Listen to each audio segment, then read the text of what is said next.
What if I told you the World Cup may have been rigged? Not by players, not by coaches, but by a dictator. In 1934, Benito Mussolini turned football into a weapon, and millions watched it happen without realizing it. At the time, the World Cup was still new. No legacy, no tradition, just a tournament watched by the entire world, without knowing it might already be under pressure from above. But to understand how that was even possible, we need to understand the man behind it. Italy in the 1930s was not a normal country. It was a system built on control. Newspapers didn't question authority. Opponents didn't stay public for long. And the government didn't just rule, it shaped reality itself. At the center of that system was one man, Benito Mussolini. But Mussolini didn't just want political power. He wanted something deeper, something psychological. Because controlling a nation is one thing, but controlling how a nation is seen by the world is something else entirely. And that's where football enters the story. Football in the 1930s was exploding in popularity. It was emotional, unpredictable, and watched by millions across borders, which made it perfect for propaganda. Because unlike politics, football creates feelings instantly. Joy, pride, unity. And Mussolini understood something dangerous. If Italy wins, people don't just celebrate the team. They celebrate the system behind it. And in 1934, Italy got the perfect stage. 1934 FIFA World Cup. A global tournament on Italian soil. Millions watching. No escape from the result. But there was a problem. Football is not supposed to be controllable. Or at least that's what people believed.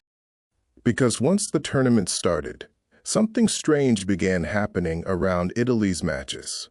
At first glance, everything looked normal. Stadiums were full. Ceremonies were impressive. Journalists praised the organization. But players felt something different. A tension that wasn't spoken. Not visible, but always present. Every whistle mattered more than it should. Every foul felt heavier. And every decision felt like it carried consequences beyond football. Because this wasn't just sport anymore. It was national identity on the line. Italy began winning, match after match. But controversy started quietly. A missed foul here. A questionable decision there. Nothing obvious enough to prove anything, but enough to create doubt. And doubt spreads faster than facts.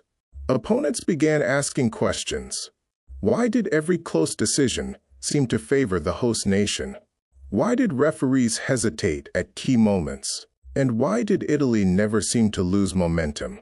At this point, it was still just suspicion. But that would soon change. Because the most controversial moment of the entire tournament was still ahead. Quarterfinal, Italy versus Spain. One of the most violent matches of the tournament. From the first minutes, the game was physical. Too physical. Tackles came late. Players went down hard. The match stopped feeling like football and started feeling like survival. By the end, several players were injured. Exhaustion everywhere. The match ended in a draw. But in 1934, there was no penalty shootout.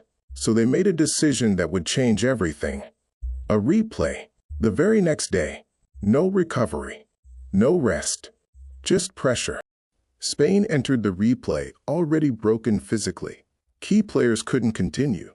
Italy, however, was fresh. But the real shift wasn't physical. It was psychological. Every decision now felt magnified. Every whistle felt like it carried meaning. Spain protested multiple calls. Italy pushed forward. Momentum slowly shifted. And when the final whistle came, Italy advanced. But the deepest controversy of the tournament wasn't in that quarterfinal. It was still coming. Semi-final, Italy versus Austria's legendary Wonder Team. A team many expected to win the whole tournament. The referee appointed for the match was a young Swedish official named Ivan Eklund, only 28 years old. The night before the match, Eklund was invited as a personal guest of Mussolini himself.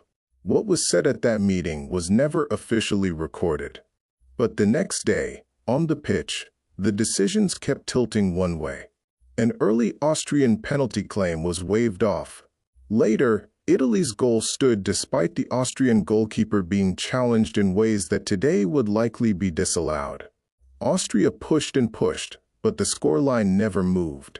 Italy won 1-0 and advanced to the final. Eklund himself was then chosen again to referee the final. Was it proof of manipulation? No confirmed document has ever surfaced.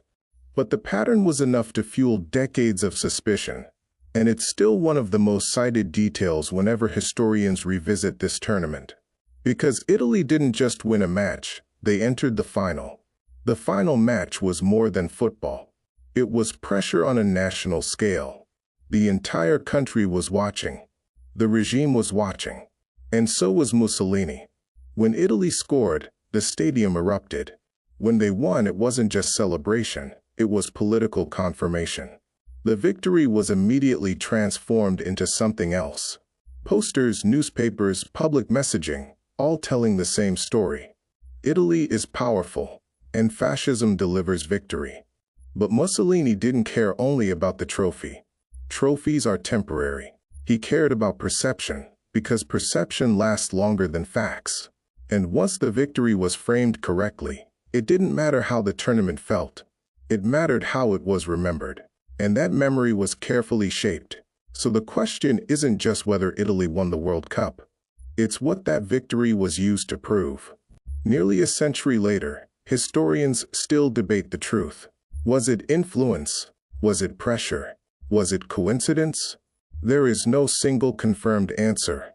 But one thing is certain. Benito Mussolini understood something powerful.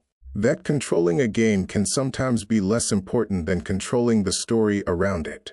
And that is why this World Cup is still being discussed today. Not because of the goals, but because of the silence around them. The silence that remains louder than any celebration.